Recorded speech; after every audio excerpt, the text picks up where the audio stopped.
কোনো সাহাবী আরেকজন সাহাবীকে নিজের স্ত্রী অফার করেছিলেন কিনা যে আমি তাকে তালাক দিয়ে দিয়ে আপনি বিয়ে করে নেন। এই বিষয়টা কয়দিন পরে পরে আলোচনায় আসে এবং আমি দেখি যে বিষয়টা বুঝতে অনেকেরই ভুল হয়। আমাদের নামকরা লেখকদের, ইসলামী লেখকদের পক্ষ থেকে আমি দেখেছি এটাকে একটা আদর্শ বা সুন্নাহ হিসাবে বোঝানোর চেষ্টা করতে, এবং কয়েকদিন ধরে যেই বিতর্কটা আমরা দেখতে পাচ্ছি এখানেও এই ঘটনার থেকে কিছু ভুল বুঝাবুঝি হয়েছে কিনা আমি সন্দিহান। তো বিষয়টা একটু খোলাসা করে একটু বলি।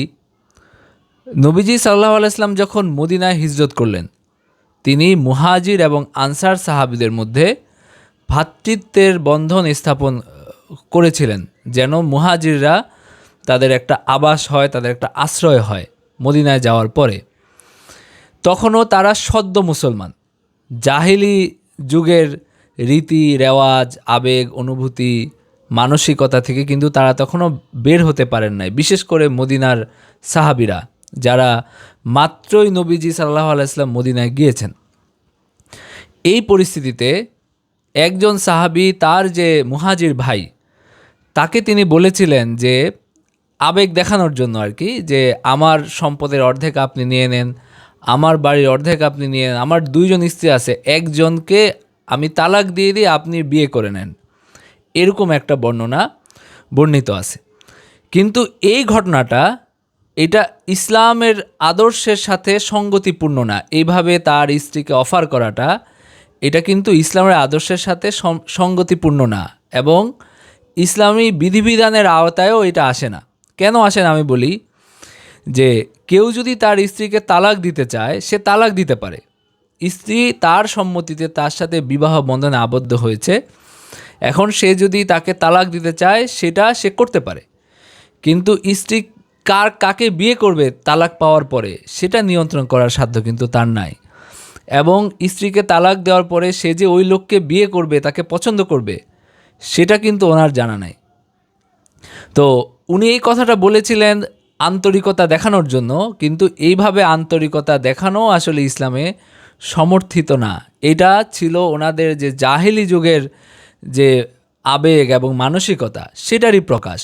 জাহেলি যুগে স্ত্রীকে স্বামীর প্রপার্টি মনে করা হতো, এমনকি একজনের মৃত্যু পরে তার স্ত্রীকে মিরাস হিসাবেও গণ্য করা হতো, যেটা ইসলাম নিষিদ্ধ করেছে। কোরআনে আল্লাহ তাআলা বলেছেন যে তোমরা যেন স্ত্রীদেরকে, মানে তোমাদের বাবাদের স্ত্রীদেরকে মিরাস মনে না করো এবং তাদেরকে বাধ্য না করো তোমরা যার কাছে বিয়ে করাবা সে সেখানে বিয়ে করবে, মানে তুমি তার মালিকানা পাইলা তোমার বাবার পরে, এবং তারা যেখানে নিজেরাও বিয়ে করতে পারে, অথবা যেখানে বিয়ে দিবে সেখানে বিয়ে করতে হবে, সে সেখান থেকে মোহর নিবে।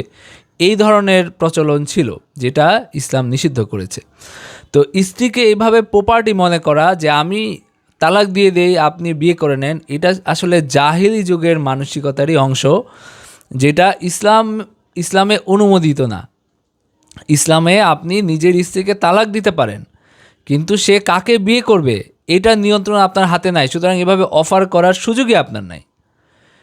এই ঘটনাটাকে কোনোভাবেই আদর্শ, সুন্নাহ এবং এই ঘটনাটা সাহাবীদের ঘটনা দেখে, সাহাবীদের মধ্যে অনেক রকম ঘটনা ঘটেছে, এইটা দেখে এটাকে একটা আদর্শ কিছু মনে করা কোনোভাবেই গ্রহণযোগ্য না।